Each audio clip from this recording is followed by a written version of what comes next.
you can identify your personality trait in a generic way without looking specifically at your chart by finding out which personality type shows up stronger. Because you could be an Aries, but you have 4 planets in water, and even though you think you should be listening to the fire conversation, it's actually the water conversation that applies to you.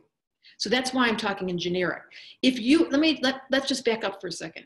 If you're someone who's prone to depression, and you are someone that's a secret keeper, even though you're a fire sign, that suggests that you're dealing with water. So the simple version of why I started with my first book, The Missing Element, was to allow you to figure out just the category of your personality type by the generic flavor that you operate with. Okay, thanks. I love you guys asking these questions. And see, there's a great example, Leslie. Leslie just wrote and said, I'm an Aquarian, but I took the quiz in your book and found out I'm drowning in water. Why is that funny? It's not funny. Okay, so air people's anxiety shows up with indecisiveness, feeling really lonely, but filling their loneliness not with deep contact, but with socializing. So they go out for dinner and they start talking to their friends and they start talking to the neighbors and they get themselves at the coffee shop into that, but it's not satisfying the emotional content of their anxiety, which, by the way, can tend to be, I'm going to say it again, if it's personal and something's really happening in your life right now, then you have to tend to that. But if it's universal, and this is what I'm suggesting, if it's a universal collective angst that you're sitting in, then the problem is you're going to have to medicinalize your issues. And here's how you do it. So with water, we're going to get to the medicine. Let me finish with air. Indecisive, scattered, overly social, feeling alienated and separated, living inside of a computer, getting captured by the internet, videos, podcasts, video games, playing with chat rooms, and all that stuff can so capture an air person and take them away from the authentic self, but create this icky feeling of being anxious. So it's not depression, it's anxiety, because they're not feeding the nutrition for an air person is a deep conversation where the content is addressed and they discharge, not pretend it's not happening. So feeling obliged to respond to everybody. Exactly, Katrina. Oh my God, I've been in chat rooms all week, Stephanie. And that's what happens, air signs. And it doesn't matter if you're an air sign. I really want you to get this. I want you to understand that it's not necessary that it's exclusive to your sun sign. It's a very large net of identifying which of those 4 categories do you fit in. And there's some, if you can't get the book, The Missing Element, you can go on YouTube and you'll watch my videos. There's one that's got about 25, 30,000 hits that describes the 4 elements. Bing. Okay, so let's go back to Earth.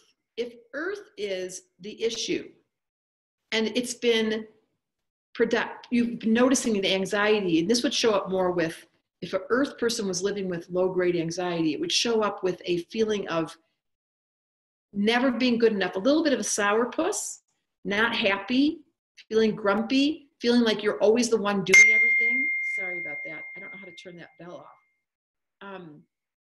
You're not happy. You feel like you're kind of dragging your feet around. You're working all the time, but it's not with results. That's what it is. It's like you're feeling sad that while you're working so hard, you're never getting results. The project you have never gets off the ground. You're always making a list. You have this goal of wanting to make more money, but there's never enough money. And so it doesn't matter what sun sign you are. What matters is the elemental expression of anxiety showing up in your life and identifying it from the observer's point of view without judging it, and knowing that as a human, your job this life is to heal anxiety or depression. So take it out of the personal. It's not your fault that you're feeling anxiety. It goes with the land of being human. It goes with the territory. As soon as you're human, you're vulnerable to, as a water person, high level emotions that make you secretive and want to escape. If it's air, you're vulnerable to an appetite for needing people to talk to you, approve of you, hear their voice, hear your voice, to relieve you of the pressure of loneliness. They seek contact because they're feeling lonely, but they don't say that. If it's earth, you're always under the pressure of wanting to get something done and being able to affect the planet and being different, but you don't feel like you're ever getting it done. You don't have enough money. You don't have enough time in the day, and you're not that good at it in your mind. So you're suffering. So those are the three categories. We're going to go to the fourth here in a minute. Let's just review. There's personal stress that occurs by circumstances in your life, and we call that situational depression or situational anxiety. And we can identify your husband died, of course. Your child is sick, of course. That's called situational anxiety or depression. Then there's collective, so separate. There's nothing going on in your world, but your emotional body is being vulnerable and susceptible to collective pain. And then last, I'm going to speak to fire. Let's do the fire element. You see me, said Sharon. I feel like you're really seeing me. I'm so glad. She just nailed me, said Kristen. Thank you for your words this morning. I'm so glad. Okay, so now we're going to go to fire. If you have a short fuse, a temper, if you have gained a lot of weight and you find yourself not wanting to exercise, when you were a kid, you exercised all the time. If you find yourself often making general statements like, all people are this, everybody does this, people are dumb, people are stupid, people are unconscious, people. As soon as you generalize a sentence like that, you're displaying your fire. Because fire people don't take it home. They don't speak in first person. They make these general statements and they get themselves so upset about the world, people, life, money, work, taxes, that their anxiety is provoked because they're taking on this giant conversation where everyone and everything is bad. Oh my God. That's what fire people do. I love when people say things like, you can't trust anybody. Humans are terrible. I always want to say, well, what are you? That's me, said Julie. Okay. So I'm giving you, so it's a volcano. Yeah, it's a feisty, angry personality type who displays their anxiety with laughing. They laugh, they think everything's funny. They don't take it, they never touch their feeling. They escape their feeling by using anger, by using drugs and alcohol, by being louder, and by making huge general statements that offend other people and create separation. So the only one that really does feelings directly is water.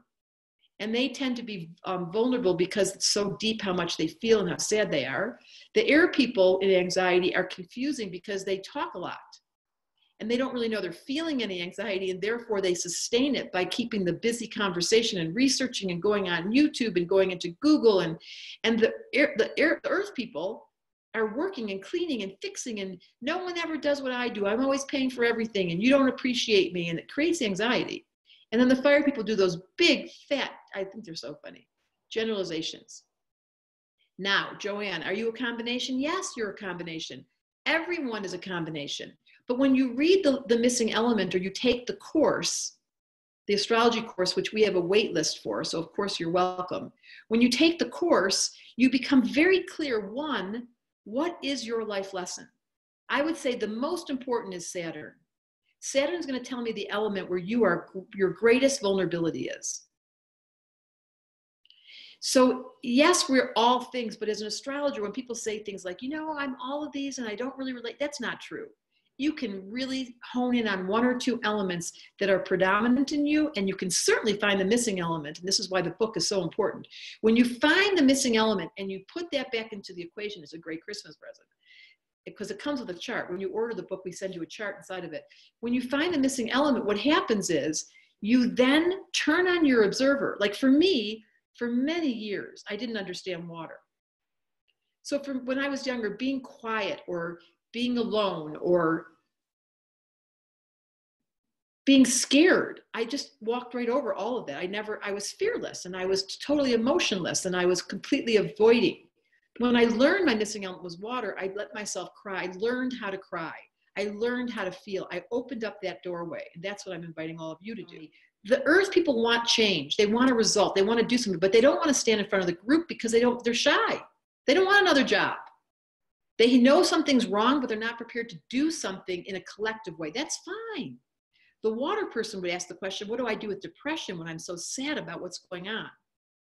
Tony, there you go. So then I would say to you, Tony, your job, your medicine, let's go to the medicine. The medicine for water is to allow yourself to feel your sadness and not deny it while breathing through it and taking it all the way into gratitude. So you go from the dirty water to the clean water. You do not deny the dirty water. I'm sad, I'm angry, I'm scared, I'm lonely, I'm depressed. You say it out loud. You tell people.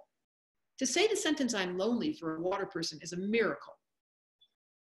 That's the medicine for water. That's in my book. And there's lots of instructions that come with it. But the first one is turn on your observer and be willing to admit that you're scared. If you tell someone that with the intention not to live there, not to camp out and live in Egypt near the Nile, in denial. You don't want to be in denial. You want to say out loud, yes, I'm sad. Then you want to do something about that. That's meditation. That's watching a sad movie and releasing the sadness. That's asking for a hug. That's going for seeing a dog. That's making love. It's whatever it takes to recover your sensitivity from a healthy standpoint. 2, medicine for air. The medicine for air in no uncertain terms. Bells go off. I love that. Medicine for air. You journal. You talk out loud. You find a best friend. I have to talk to my best friend. If I don't talk to her and she's also an air person, I feel like I'm backed up. You know, I can go 2 or 3 days, but it requires me to say out loud my process and know she's hearing it, because most people don't listen. This is the saddest part for air people. We know when we're talking that people aren't listening because we listen deeply.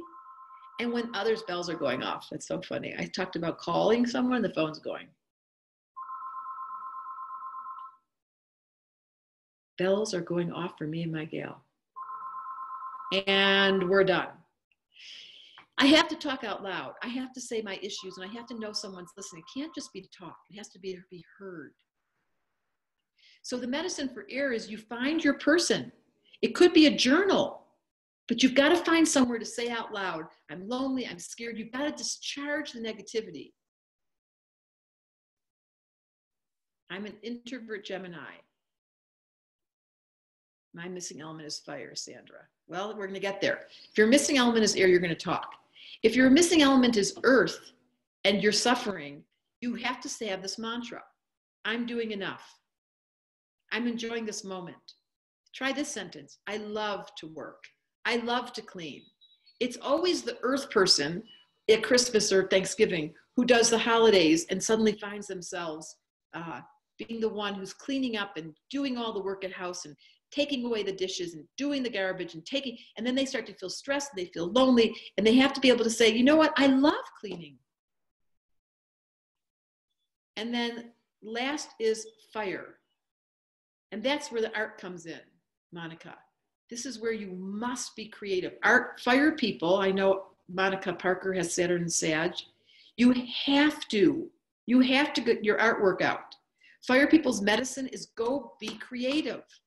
Put your music on, start to dance, make something, go have fun, go see a movie. There's a great film out called Green Door that I want you all to go see.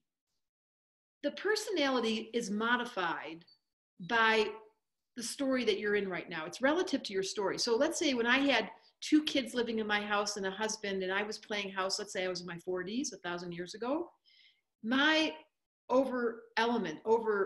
exercise element was earth, because I cooked every night and I went shopping and I was working full time. And it was a completely different conversation. Then I would have to go find out about earth, because at that phase of my life, I was overworked. Now as an elder, I'd say more of my issue has to do with water.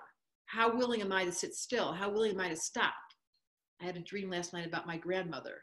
And it was such a beautiful dream, but she was bleeding because she'd run into a car. And I realized it was my grandmother, my elder, who was going too fast.